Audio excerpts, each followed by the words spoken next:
अस्सलाम वालेकुम स्टूडेंट्स, कैसे हैं आप सब। आज हम सीखेंगे टेंसेस के बारे में। टेंसेस बच्चे बहुत मुश्किल समझते हैं कि हमें नहीं आते, हमें याद ही नहीं होते, करते हैं तो भूल जाते हैं, मिक्सअप हो जाते हैं। लेकिन ऐसा कुछ नहीं, टेंसेस बस मुश्किल समझे जाते हैं बिल्कुल भी नहीं, ठीक है। आप लोग बेसिक चीज़ें नहीं सीखते हैं जिस वजह से आपको मुश्किल लगती है। सबसे पहले आपको इनकी बेसिक चीज़ें पता होनी चाहिए, छोटी छोटी चीज़ें हैं, छोटे छोटे कॉन्सेप्ट्स हैं। ये कॉन्सेप्ट क्लैरिटी होगी देन आपको टेंसेस बहुत आसान लगेंगे। 12 के 12 रूल्स जो ग्रामर के होते हैं, मैं आपको वो सारे सिखाऊंगी। लेकिन उससे पहले आपने जो बेसिक छोटी छोटी चीज़ें हैं वो सीखनी है, ठीक है। बेसिक चीज़ों में मतलब देखें, टेंसेस में हमें सबसे पहले पता होना चाहिए कि टेंसेस हमें बताते किस किस बारे में। टेंसेस हमें बताते हैं टाइम के बारे में, टेंसेस हमें बताते हैं वर्क के बारे में, ठीक है।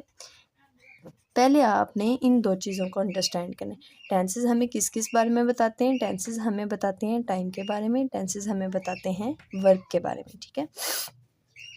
टाइम और वर्क में कैसे हमें बताती हैं। देखिए, कोई टाइम हो रहा है, मैं आपसे कहती हूँ कि मैं खाना खा रही हूँ, ठीक है।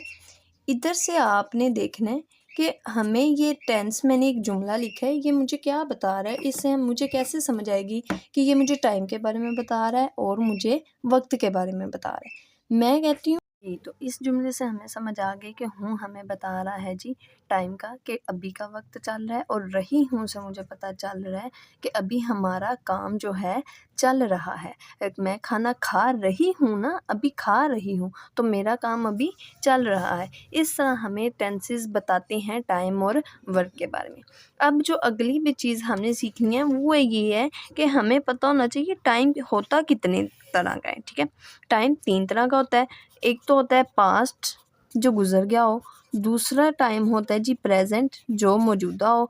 तीसरा कौन सा टाइम होता है जी फ्यूचर, ठीक है, जो आने वाला वक्त है, ठीक है। पास्ट गुजरा हुआ, प्रेजेंट मौजूदा, फ्यूचर आने वाला।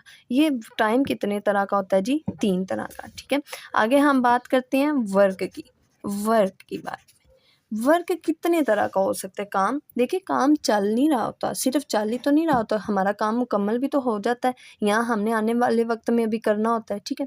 हम देखते हैं कि काम कितने तरह का होता है। काम हमारा कॉन्टीन्यूस भी होता है, कॉन्टीन्यूअस होता है, यानी कि इसमें होता है काम आपका अभी चल रहा है, हमारा काम अभी चल रहा है। आगे देखते हैं परफेक्ट टेंस। परफेक्ट में होता है कि आपका काम बिल्कुल परफेक्ट है, परफेक्टली हो गया, मतलब आपका काम डन है, ठीक है, मुकम्मल हो गया आपका काम। तीसरी चीज़ है वर्क में, वो है जी इनडेफिनिट टेंस, ठीक है। आपने वर्ड सुना होगा डेफिनेट, ठीक है। डेफिनेट से मतलब पक्का करूँगा, डेफिनेटली मैं ये काम करूँगा। हम कहते हैं ना डेफिनेटली करूँगा, मतलब मैं पक्का ये काम करूँगा, ज़रूर करूँगा। इसी तरह से होता है इनडेफिनेट, डेफिनेट का उलट हो जाता है, उल्टा हो जाता है। इनडेफिनेट यानी कि अभी पक्का नहीं है कि आपका काम, आपको पता ही नहीं चल पाता कि आपका काम हो गया है या होने वाला है, ठीक है। जी बच्चों, तो ये कुछ हमारी चीज़ें थी, इनको आपने अच्छे से अंडरस्टैंड करना है, ठीक है। आज के लेक्चर को हम इधर ही वाइंड अप करते हैं। इंशाल्लाह मिलते हैं जी नेक्स्ट वीडियो में। अल्लाह पाक आपका हामी और नासिर हो। अल्लाह हाफिज़।